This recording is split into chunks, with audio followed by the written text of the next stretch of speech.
સુરતની લિંબાયત પોલીસે ટેકનિકલ સર્વેલન્સની મદદથી ગણતરીના કલાકમાં અનડિટેક્ટેડ મોબાઈલ ચોરીના ગુનામાં આરોપીની ધરપકડ કરી જેલના સળિયા પાછળ ધકેલ્યો હતો.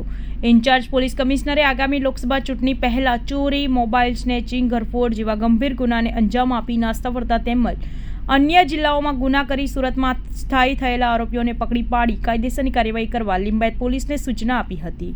જે અન્વયે લિંબાયત પોલીસ ઇન્સ્પેક્ટરના માર્ગદર્શન હેઠળ સર્વેલન્સ પીએસઆઈ સાથે જુદી જુદી ટીમ બનાવી વિસ્તારના કામે લાગી હતી. તે સમયે હેડ કોન્સ્ટેબલ વિરેન્દ્રસિંહ અને પોલીસ કોન્સ્ટેબલ સાજનભાઈની ખાનગી રાહે બાતમી મળી હતી કે રફીક બેગ ચોરીનો મોબાઈલ વેચવા કમરુનગર પાસે આવ્યો છે. પોલીસને મળેલ ચોક્કસ બાતમીના આધારે કમરુનગર 4 રસ્તા પાસેથી રફીક બેગ પકડીને તેની તલાશી લેતા ચોરીનો મોબાઈલ ફોન મળી આવ્યો હતો.